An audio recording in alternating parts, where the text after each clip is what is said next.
Mahabubabad MP ఎన్నికల్లో BRS party మరోసారి విజయాన్ని సాధిస్తుందని ఎంపీ అభ్యర్థి మాలుద్ కవిత ధీమాను వ్యక్తం చేశారు.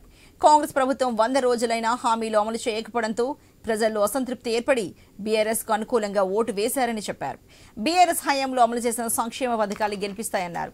పెద్ద ఎత్తున పోలింగ్ కేంద్రాలకు వచ్చి ఓటేసిన వారందరికీ కృతజ్ఞతలు తెలియజేశారు కవిత.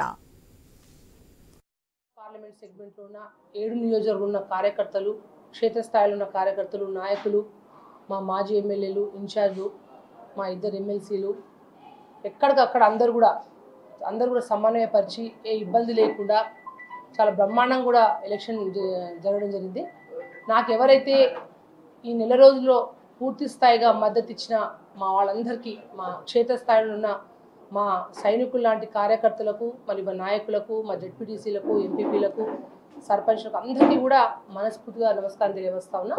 దాంతోపాటు కూడా సోషల్ మీడియా వారియర్స్ ఎవరైతే ఈ నెల రోజులు ఎప్పటికప్పుడు కూడా గ్రామ స్థాయిలో ఎక్కడైతే క్షేత్రస్థాయిలో సమాచారం చేయలేని వారికి ఏదైతే బీఆర్ఎస్ పార్టీ చేసిన గత 10 ఏళ్లలో కేసీఆర్ గారి నాయకత్వం చేసిన పనులు కావచ్చు, ఏదైతే కాంగ్రెస్ పార్టీ యొక్క వైఫల్యాలు కావచ్చు, ప్రజలున్న వాళ్ళ వ్యతిరేకత కావచ్చు, పూర్తి స్థాయిలో కూడా సోషల్ మీడియా వారియర్స్ కూడా చాలా బ్రహ్మాండంగా పనిచేసేందుకు వారికి మనస్ఫూర్తిగా అభినందన తెలియజేస్తున్నా. మరొకసారి పార్లమెంట్ స్థాయిలో ప్రతి ఒక్కరు కూడా ఆడబిడ్డగా నన్ను దీవించి పెద్ద స్థాయిలో అందరూ ఓట్లు వేసిన వాళ్ళందరూ కూడా